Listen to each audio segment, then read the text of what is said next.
Hello friends, ST এডুকেশনের পক্ষ থেকে সকলকে স্বাগত জানাই।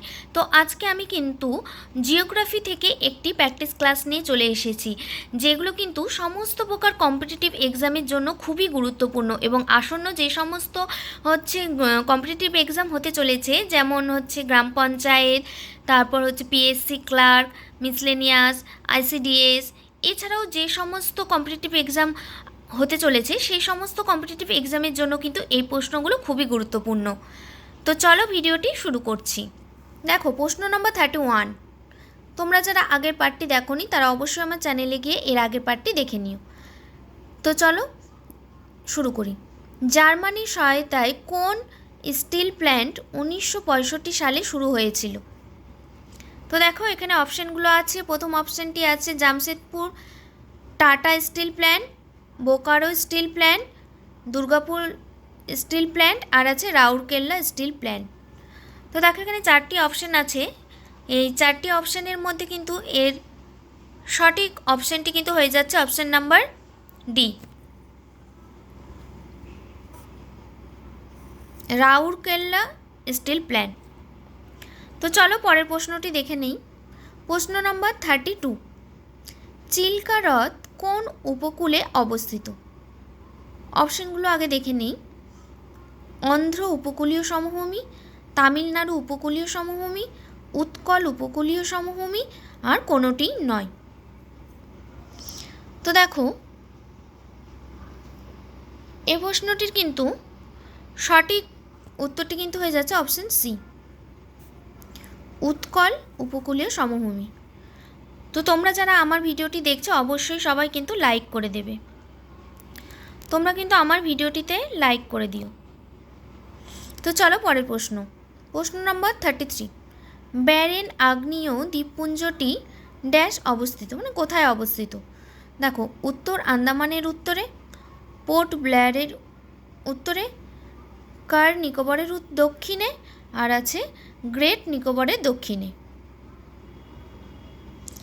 তো এই প্রশ্নটির সঠিক উত্তর কিন্তু হয়ে যাচ্ছে অপশন নাম্বার বি, পোর্ট ব্লেয়ারের উত্তরে। চলো পরের প্রশ্নটি দেখে নিই। প্রশ্ন নম্বর 34। কালবৈশাখীর দ্বারা বৃষ্টিপাত ড্যাশ নামে পরিচিত। তো অপশনগুলি আছে কিন্তু spring storm shower, mango shower, tea shower, আর চেরি ব্লুজম। তো দেখো, এখানে চারটি অপশান আছে। তো চারটি অপশানের মধ্যে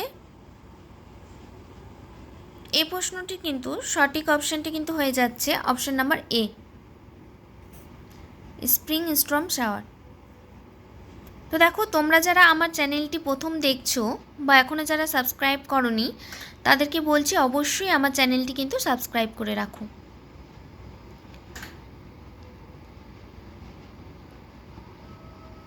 তো চলো পরের প্রশ্নটি দেখে নিই।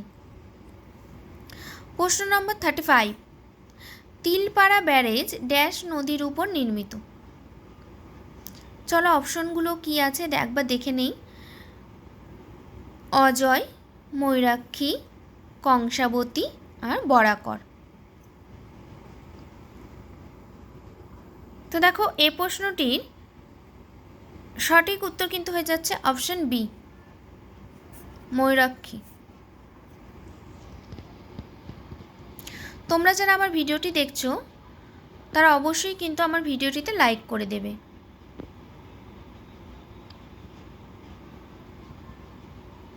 আর আমার এই ভিডিওটি কেমন লাগছে অবশ্যই কমেন্টস করে জানাবে। তো চলো পরের প্রশ্ন। প্রশ্ন নম্বর 36। ভারতে সর্বাধিক তামা উত্তোলন করা হয় ড্যাশ রাজ্যে, কোন রাজ্যে? তো প্রথম অপশনটি আছে রাজস্থান, ঝাড়খণ্ড, কর্ণাটক, মধ্যপ্রদেশ।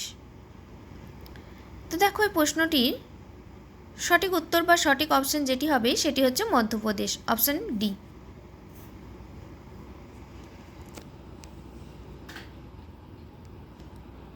চলো পরের প্রশ্ন। প্রশ্ন নম্বর 37।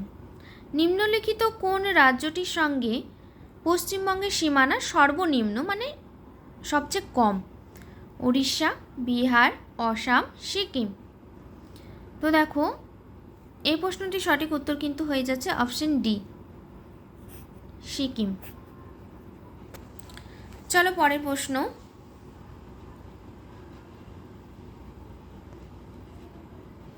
দেখো পরের প্রশ্ন হচ্ছে 38, নিম্নলিখিত কোনটি জায়িদ ঋতুতে চাষ হয়? ধান, ভুট্টা, চীনাবাদাম, সবগুলি। তো এই প্রশ্নটির কোনটি সঠিক উত্তর হবে তোমরা একটু কমেন্টস করে জানাও।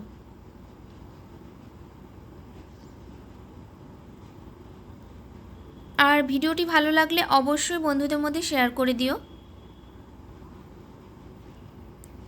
তো দেখো এই প্রশ্নটি কিন্তু সঠিক উত্তর হয়ে যাচ্ছে অপশান ডি, সবগুলি।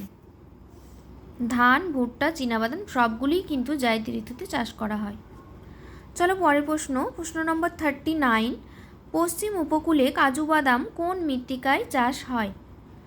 তো অপশানগুলি আছে কৃষ্ণ মৃত্তিকা, ল্যাটেরাইট মৃত্তিকা, তরাই মৃত্তিকা, আর কোনোটাই নয়। তো এই প্রশ্নটির সঠিক উত্তর কিন্তু হয়ে যাচ্ছে অপশন বি, ল্যাটেরাইট মৃত্তিকা। পরের প্রশ্ন, প্রশ্ন নম্বর 40, নিম্নলিখিত কোন জেলায় পশ্চিমবঙ্গে ধান গবেষণাগার অবস্থিত? অপশনগুলো আছে হুগলি জেলা, উত্তর 24 পরগনা, পশ্চিম মেদিনীপুর, আর পশ্চিম বর্ধমান।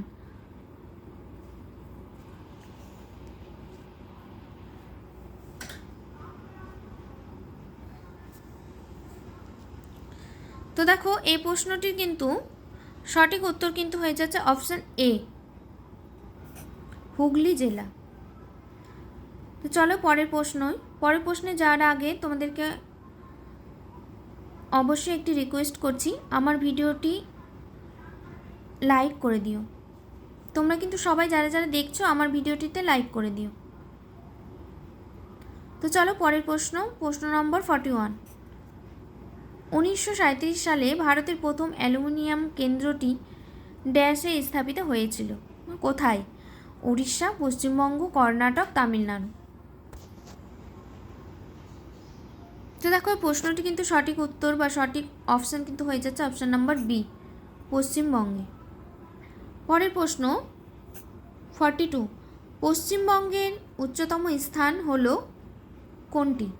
টাইগার হিল, টংলু, সান্দাকফু, আর হচ্ছে সুখিয়া পোখরি। তো তোমরা সবাই একটু কমেন্টস করে জানাও এই প্রশ্নটি সঠিক উত্তর কী হবে। সবাই একটু কমেন্টস করে জানাও।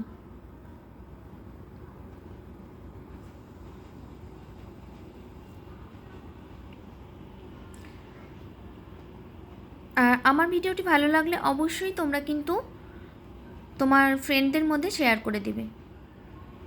তোমাদেরকে বলছি তোমরা কিন্তু তোমাদের ফ্রেন্ডদের মধ্যে অবশ্যই ভিডিওটি শেয়ার করে দিবে। তো দেখো এই প্রশ্নটি কিন্তু সঠিক উত্তর কিন্তু হয়ে যাচ্ছে অপশান সি, সান্দাকফু।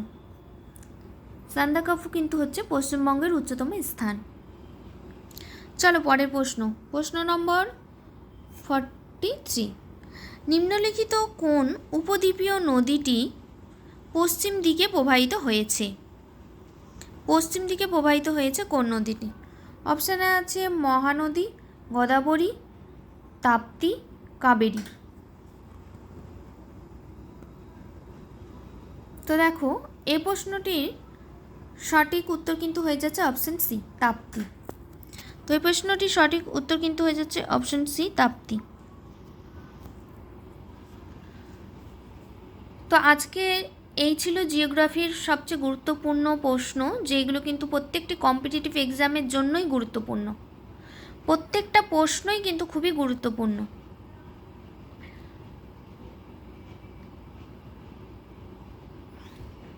তো তোমাদেরকে বলছি তোমরা অবশ্যই আমার চ্যানেলটি ফলো করো, ভালো লাগলে শেয়ার করো, কমেন্টস করো, লাইক করো। আর আমার এর আগের পার্টটি তোমরা যারা দেখোনি অবশ্যই আমার চ্যানেলে গিয়ে দেখে নাও এর আগের পার্টসগুলো।